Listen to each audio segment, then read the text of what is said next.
სწრაბახობით, რომ ძალიან კარგად გქონდათ მთავრობასთან დალაგებული სიტუაცია და მაინტერესებს ახლა რა ხდება დღეს ვეღარ გაქვთ სავარაუდოდ კარგად საქმე, კიდევ აპირებთ დალაგებას. ფასების კომისიაზე სიტუაცია დღეს რამდენჯერმე დაიძაბა. ოპოზიციონერმა დეპუტატმა ქსელური მარკეტის დეილი ჯგუფის წარმომადგენელი ღარიბაშვილის მთავრობასთან გარიგებაში ამხილა. გახარიას პარტიის წევრი ამტკიცებს, რომ მაგნიტის, გვირილას, დეილის, სპარის და იოლის მფლობელებს ღარიბაშვილის მთავრობასთან დალაგებული ჰქონდეთ და პრობლემები არ ექმნებოდათ. სად ნახეთ ჩემი ტრაბახი? ან სად მოგეცათ ამის საშუალება, იმიტომ რომ არ ტრაბახობ ზოგადად და ამაზე საერთოდ არ ტრაბახობ, იმიტომ რომ არ არის ასე. გონია რომ არასწორ ადგილას დასვით ის. რადგან ჩემი ოპოზიციონერი კოლეგის უგუნური კითხვის მეორე მხარე მთავრობაც იყო, მე უბრალოდ შევახსენებ, რომ ის ქართულ ჯიგრულ პონჩი მისი ლიდერის ხელწერა არის და ამიტომ შეუძლია თავისკენ მოიკითხოს.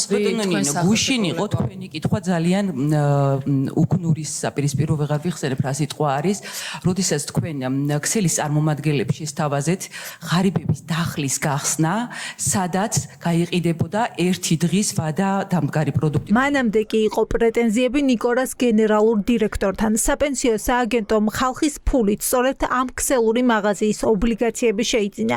ეს გარიგება ოპოზიციისთვის შესაძლო კორუფციის ნიშნების შემცველია. ხომ არ ქონდა კავშირი აქ კორუფციულ გადაწყვეტილებებს და გარიგებებთან და ხო არ იყო ეს პოლიტიკური მოდონშალვა მე მგონი ახლა არა იცით რომ გახდეს უბრალოდ აქ საქმე მიყავთ და არ მოგწონთ მაგის საშუალებას. პირველი გამოშვება იყო 2 და რა პროცენტში იყო ეს ისა?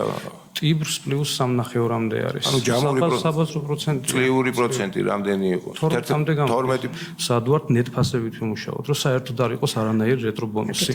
პრეტენზიები აქვს ბიზნესსაც. ორი ნაბიჯის გენერალურმა დირექტორმა დეპუტატებს კითხა, რატომ შეჩერდა იმ კანონ პროექტზე მუშაობა, რომელიც ბანკის საკომისიო გადასახადს შეამცირებდა, თუმცა პასუხი ვერ მიიღო. წლის დასაწყისში იყო ინიციატივა, რომ ბანკის საბარათო გადახდებზე რიტეილში შემცირებული იყო პროცენტი გადასახადი 0.5%-მდე, ხო? რატომღაც ვერ ეს გაუქმდა. მე კითხო მაქვს რატო? ჩვენ გვითვლით მოგებას, ახლა დაუთვალეთ იმ ბანკებს მოგების მარჟა. ხო? ბანკების პრობლემა ერთ-ერთი ყველაზე მტკივნეული ასევე საზოგადოებისთვის. ბანკების საერთო მოგება ბევრად დაჭარბებდეს მთელი რეალური ეკონომიკის მოგებას. ეხლა შაქარის გაიაფება რო გთხოვთ, როგორ და გავაიაფოთ კიდე, ხო? ანუ აქ გაიაფების რესურსი დევს პროდუქციის ყიდვაში. ხო? პროდუქცია ასევე ლოგისტიკაში. ფასების შემცირება ამ ეტაპზე შეუძლებელია, ამბობს ბიზნესი და გამოსავლად ლოჯისტიკური ცენტრების გაფართოება წარმოუდგენია. დღეს ჩვენთან ზეთის ფასი არის 4.45 თეთრი.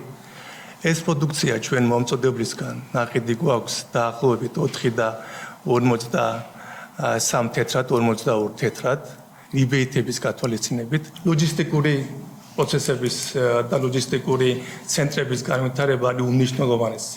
რამდენადაც დღეს იმდენად დაკსაქსული არის და ფრაგმენტირებული არის ეს პროცესი, რომ არ გვაძლევს საშუალებას ხარჯების ოპტიმიზაციის. ბიზნესი დღეს ცალსახად ამბობდა, რომ ამ ეტაპზე პროდუქტის გაიაფება შეუძლებელია. ამის საპასუხოდ ქართული ოცნება საკონტრაქტო პირობების დარეგულირებას აანონსებს. არ თუ არა მზად რომ თუ ჩვენ შემოვიტანთ ევროპულ სტანდარტებს, რომელიც მხარეებს შორის საკონტრაქტო პირობებს არეგულირებს, მათ შორის გაყიდულ პროდუქციაზე გადახდის ვადები, აღნიშნული პირობები, ასე ვთქვათ, დააკმაყოფილოთ. სტანდარტიზაცია რომ მოხდეს პერიოდის გადახდის დაბრუნების წესის ჩვენთვის მნიშვნელოვანი არის რომ ასიმეტრიაში გავასწოროთ.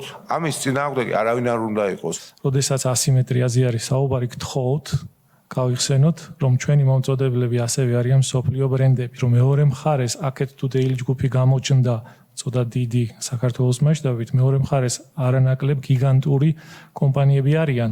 რამდენად სწორია თუ სახელმწიფო ჩაერევა და საკონტრაქტო პირობებს განუსაზღვროს კომპანიებს. ბიზნესი ამას კრიტიკულად აფასებს, თუმცა ჯერ ისევ ოცნების წინადადებას ელოდებია. ზოგადად ეს საერთოდ არ არის გამართლებული, მაგრამ ამ კონკრეტულ შემთხვევაში თუ რაღაცა მიზეზს ხედავენ, ან მონოპოლურ ქცევას ხედავენ, შეიძლება ქონდეს აზრი. ახლა ჩვენ კონკრეტიკა არ მოგვისმენია, ვიცით რომ უნდათ რომ უფრო თქვა გამჭირვალე თამაშის წესები იყოს ჩვენ ამას მხოლოდ მივესალმებით და ჩვენ არ ვიცით რა რეგულაციებზე არის საუბარი. თუმცა გვეცოდინება შემდეგ შეგვიძლია რომ გავაკეთოთ კომენტარი. პარლამენტში ფასების კომისიის ფარგლებში დღეს ბოლოს ხდომა იყო, სადაც პარლამენტის წევრები ცდილობენ გაარკვიონ, რატომ ძვირდება მაღაზიის დახზე პროდუქტი. მომდევნო დღეებში ფარმაცევტულ კომპანიებს და ნავთობ იმპორტიორებს მოусმენენ.